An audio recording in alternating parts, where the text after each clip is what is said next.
It's actually your sensitivity that makes the world something. Without a sense of sensitivity, imagine zero sensitivity. You are blocked off from the world.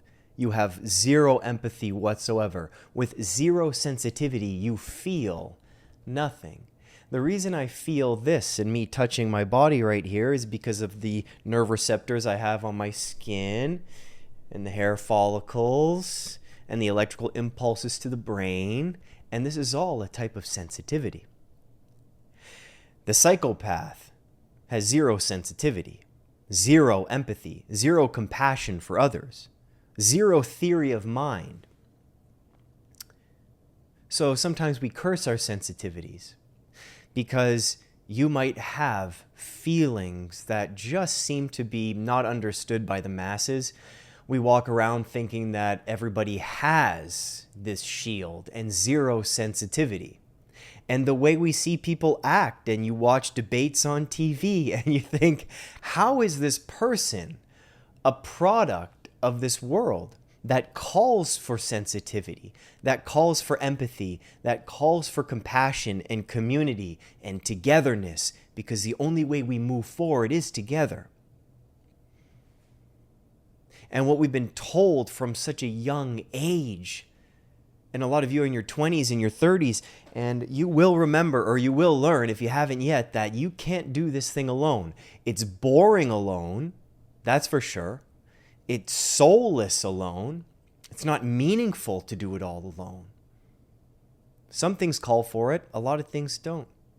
So if you have this sensitivity within you, I'd like to say it's such a blessing, and it feels like a curse at times, and it can make you feel isolated. And although the sensitivity branches off to so many parts of the world, it can make you feel like you're not part of the world. It can make you feel like the world's attacking you, not you're part of it. And we can learn to work with this, and that's the good part of it. It's better to have a heightened sensitivity and learn to regulate than to have nothing and learn to be part of the world. And this all goes into what I'd like to talk about today is, and it's good to see all of you. It's been a couple of weeks. I know I say every Monday, and Scott is very human, and life's been busy and has had its own challenges, and I'm not... Listen, we all know what imposter syndrome is, and I get that all the time, and I think, who am I to teach? That's my thing. Who am I to teach? Who am I to have this podcast? Who am I to be on YouTube? Who am I to go give talks to parents and to employees and adults and people that are older than me? Who am I? And it doesn't matter this degree I'm getting. It doesn't matter all my experience of mental illness and crawling through the mud. The question still pops up. And the way I deal with this question is to embrace my imperfections and not hide them. And if you see too many teachers hiding imperfection, pretending that they're still not one of you, this is where I fall off a bit if I'm following somebody. So I always do my best, and I want to try to tell you all that I can be right where you're at. This sensitivity has gotten me as of late. And I deal with things in my own way, and I'd like to teach you. And when it comes to the sensitivity of life, and when you go through the day-to-day, and sometimes you say to yourself, oh man, am I sick of this. I am just tired of this. And then I would ask you, what do you mean by this? And you say, Scott, you shut up, man. You know exactly what I'm talking about when I say this. All of this. The life, the getting groceries, the cooking, the work, the deadlines, the sleep, the sleeping well, the can't sleep, the shower, the same shampoo, the same gym routine, the same commute to work, the same family, the same friends, the same coworkers. I'm sick of it all. I'm just sick of this. I'm so tired. I'm so tired. The sensitivity allows these things to burn us down and bring us down. And that same sensitivity that you hold is also a tool for change. To have this here, but then make a beautiful shift. And from my own experience, this was happening to me last week. And I'm just tired of work. I'm in the routine. And if you're someone who, I'll say the word again, sensitive to the environment and to what routine can feel like. Oh my God. Routine can feel like such a prison. And if any of you have watched the show Oz, that means you've seen a lot of wee-wees, but you've also learned about, it's a show in the 90s for all of you who don't know. You got to watch the show Oz. Amazing. And the show The Wire. Anyways, the person who's narrating the show Oz says, it's not the prison fights, it's not the food, it's not the guards, it's not all of this that'll kill you. It's the routine that'll kill you. It's the routine that'll kill you. And for a lot of adults, structure, routine, part of the game. We need it to make sense of our lives. We need it to actually get things done. This is part of childhood as well. They need structure. They need a place to put their brain and focus, or else we're all over the place. You could say that anxiety is the dizziness of freedom. And freedom isn't just doing whatever you want. Freedom is having a solid structure where there is flexibility and play in between. But the structure is a fallback, and the plan is a fallback of safety. And without structure and routine, there can be zero safety. So it's good that you have it. But when you're tired, and you're sensitive to the world, and you're sensitive to this routine, and you're sensitive of existence in general, and the season that you've been in, I think to myself, I got to get out. I got to get out of this. Get me out of this. I don't want to see my couch anymore. You're on Netflix, right? You're like, it's the same garbage all the time. Oh, a new show. I wonder what's going to happen. It's going to be the same trailer 20 years ago. I'm tired of it. It's the Oscars. It's the same actors. It's the same speeches. It's the same awards. Oh, look, a new stand-up comedy. Someone's complaining that they can't joke about everything anymore. Oh my gosh, it's the woke mob. Oh my gosh, let's see what's on CNN and Fox. The world's coming to an end. Oh my gosh, I'm tired of it. I'm tired of it all. You've been there before, and you might be here right now. You might be in this exact same place, so say amen. You're not the only one. There is a common thread of humanity through all of these things. So what I've learned to do is, instead of being angry at the world for being the same, I look at myself and say, well, it's time to change things up. The same has been all around you, and you've been looking at the same. You've been experiencing the same. And this is a point in time. It's such a message. It's such a strong message that the overwhelm is the boredom. The overwhelm is the tedium. The overwhelm is the lack of stimulation. It may be the stimulation is what you need. It's actually what you're lacking.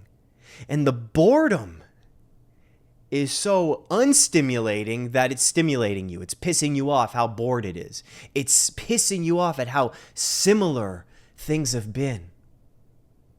And similar can even mean how bad it's been. It creates anxiety about how hard life has been for so long. It's been a week of pain. I'm so tired of it. It's been a week of this. I'm so tired of it. It's been a week of complaining. It's been a week of this project at work. It's been a week of this fight and this argument with my partner. Change is the blessing in all of this. And change, the world seems to be screaming, and our bodies are then screaming at us to say, change it up. Then change it up. Then change it up.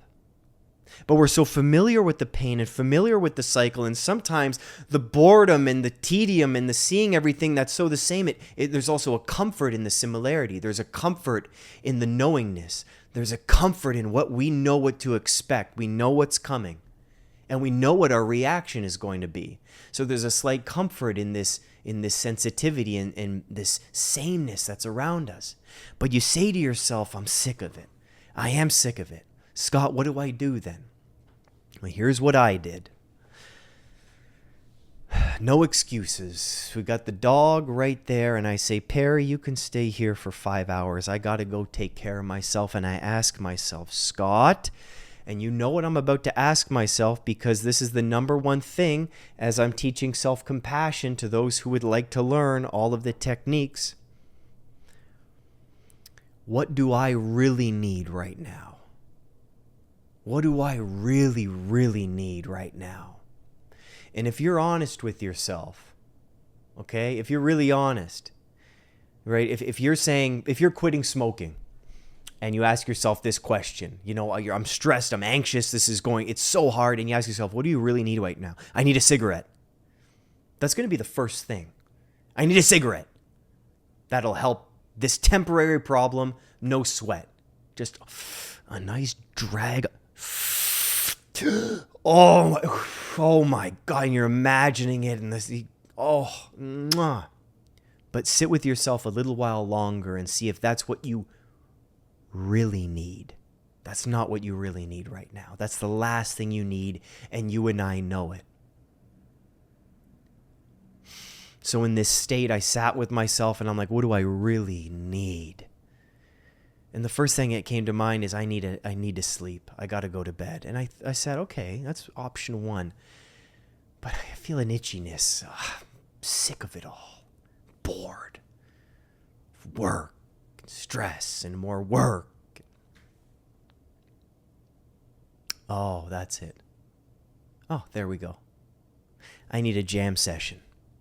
I need music. I need my soul to be open. My soul's too heavy.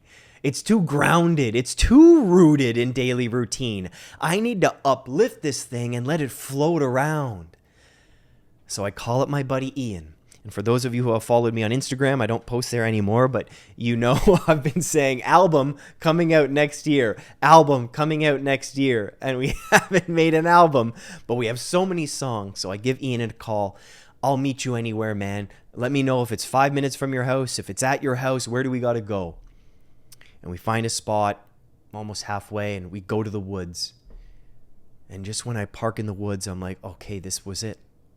And the leaves are falling here in Toronto. They're falling, changing colors. The maple leaves turning orange, then red. And we find a stream. And across this stream, we follow it, and then we find this bridge. And underneath the bridge, we see this waterfall go in, and we set up the cameras, and we have this reverb and this echo underneath the bridge. And our feet are in the water the entire time as we play for 3 hours. I bring my flute, he brings his guitar, I bring my other guitar, and we jam. The sound of the water. Saw a crayfish. I haven't seen a crayfish in so long. They're disgusting looking, but I loved it, and I was scared. Scared of a crayfish because the claws, I'm like, oh my gosh, it's see-through. That's disgusting. You see the leaves coming down on the waterfall. You follow a leaf all the way down. Simple A chord. To the E. Back to the A. Back to the E. We play songs that we've played before, so there's the familiarity. And then we jam, and then we harmonize and we sing. And we're in the woods.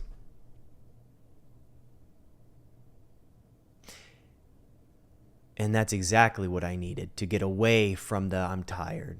To get away from is this it? And my uncle calls those F the world moments. Retreats, you could say. And you all need a retreat. I can tell. I'm talking to you. Piece of plastic right here, but I see right through to you who've made it this far. And you're like, yeah, I could use one of those. I could use one of those. We could all use some retreats, and a retreat isn't a fall back. It's not a cowardly action to retreat. 300, the Spartans, we never retreat. Yeah, that's why you all died. A retreat is a break, not a surrender. A retreat is to take a step back from how you've been living and see it from a bird's eye perspective, from a bit of distance, to say, okay, what's going on there? Let me play for a little while. And what happens is we become adults and we think that seriousness needs to be combined with adulthood. And I don't know where we were told this. Responsibility comes with adulthood, but when does responsibility become so serious? Life calls for serious moments. And this really pisses me off, actually, because there's a lot of speakers and a lot of clinicians and a lot of people on YouTube and these inspirational guys who are just dead serious, and I've never seen them smile before. And people follow these people because they feel encouraged to take over the world, to gain some responsibility over their life. But I see no happiness in some of these people. And whether you like it or not, meaning, happiness, responsibility, they're all in the same clump. And it's important for you to have a happy life.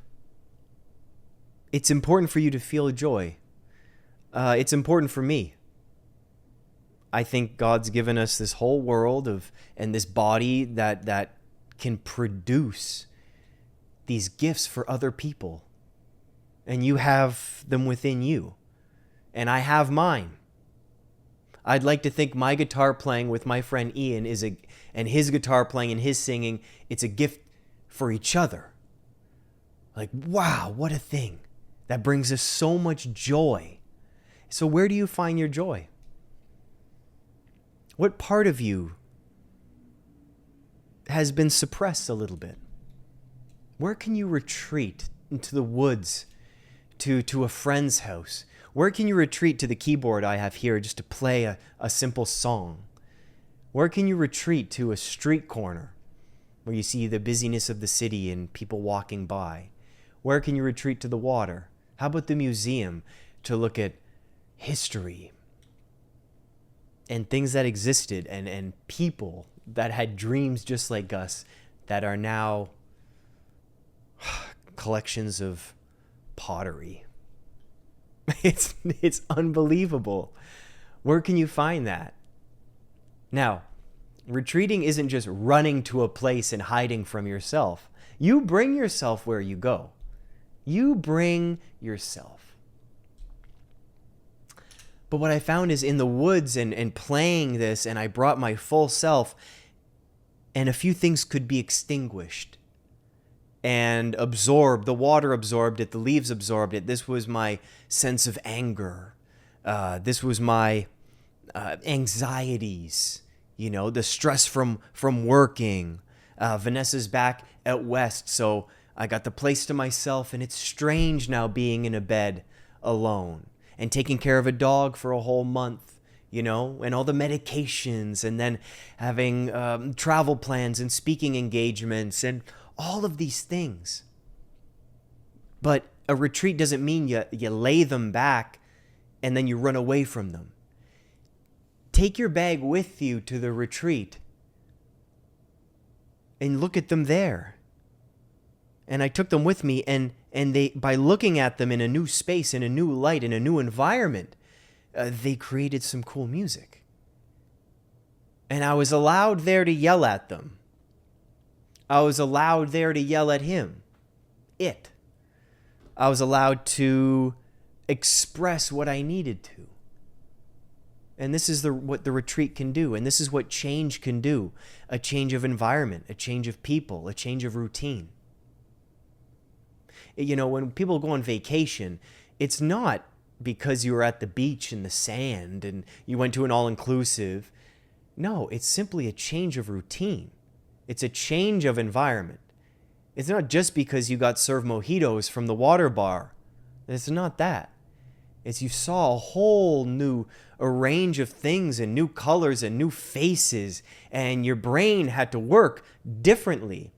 Your brain just didn't get a rest. It got to work differently, see new things, and be stimulated in a whole new different way. And it's not that you need to get rid of stimulation.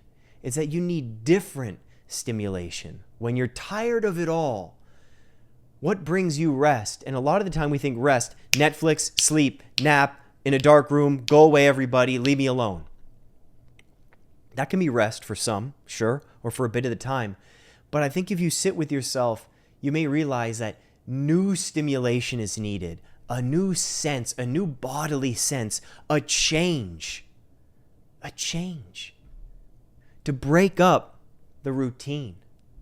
This is why tradition is so important. This is why, oh my gosh, thank goodness for Easter, and thank goodness for some birthdays, and thank goodness for Christmas and Thanksgiving and these things that come up that break up our year. And thank God for the seasons. I used to think I could live where the weather's the same all the time. I couldn't.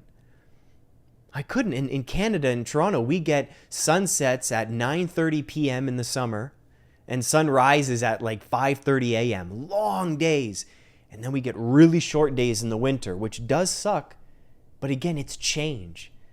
And it forces you to step back from this, I'm tired. And is this all there is? When you're really tired of life, just switch up the life a little bit and just change. I hope that was helpful for all of you. And let me know in the comments what you're thinking of doing.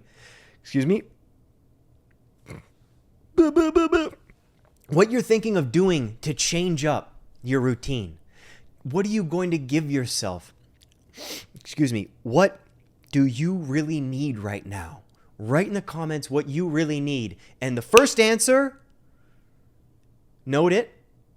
Take a step back and sit for a few more seconds and then see what comes up. Because I bet there might be a lot of, I want a cigarette. I want some weed. Bong hit, please. But no. Long exhale. What do you need? What would be good for you? What would be really good for you? Write it down in the comments, and I can't wait to see what you're going to give yourself this week as a personal retreat. Take care. I love you, and I'll see you next week, my friends. Bye-bye.